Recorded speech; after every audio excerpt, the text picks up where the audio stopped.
I don't know how many times I have to say this and in how many ways. If you are pro-Black, if you are in favor of the liberation of Black and brown and oppressed people around the globe, there is no way you do not advocate with a global framework.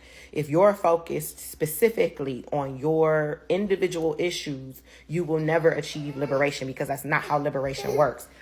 The people who are exploiting and oppressing vulnerable populations are connected.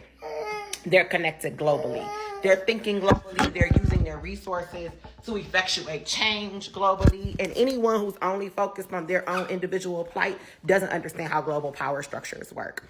There is no way you dislodge Black American oppression. There is no way you dislodge the police brutality, the neglect and divestment from our communities, the extraction of resources, the constant gaslighting and exploitation, the policy manipulation that has kept us shackled, right?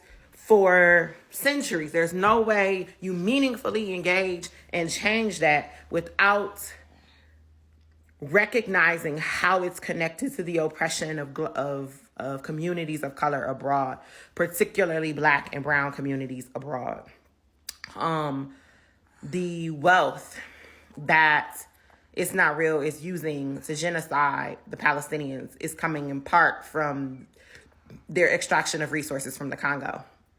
The It's Not Real government had made it a priority, a governmental priority, to undermine BLM here locally. They put an entire It's Not Real government official in Atlanta for the purpose of undermining BLM, of recruiting civil rights Black people and paying them to speak negatively about BLM. And in fact, Judith Varney Shorer, who was the consul general in Atlanta from 2015 to 2019 for It's Not Real government, said that the biggest problem It's Not Real has is young Black Americans and the BLM movement.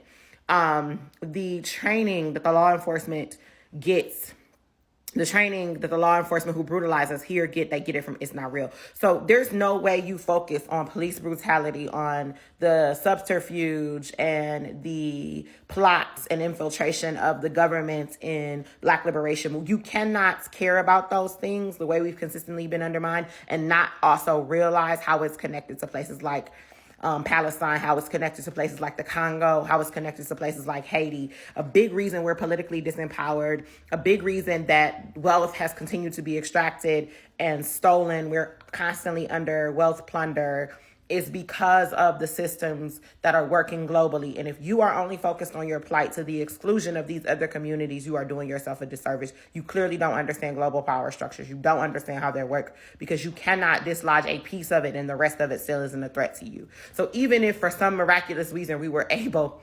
to, eradicate all police brutality in America for however long, it would only be a matter of time before the forces that are being strengthened in Haiti and in Congo and in Palestine are then mobilized to come back here home to us to oppress us again, reinforced and charged up in these other places, receiving advancements, enrichment, training, building networks, global networks. So anyway, listen, and I say this honestly and in love, no hard feelings. But if you are one of those Black people who are like, this ain't one of our issues, I don't care about that, I don't care about them, I'm focused on mine, I don't care about these other communities, I'm going to politely ask you not to follow me. I'm going to politely ask you to go find somewhere else to organize, because you and I don't have shared values. You and I don't have, I am for the liberation of all Black people, because I understand that I'm not free if there are other Black people being oppressed around the world because they're Black or they're brown, or for any racist ideology, because any racist ideology anywhere poses a threat to me here. That's in fact how it got here. Racist ideologies were part of the Enlightenment era. They were part of European intellectual circles.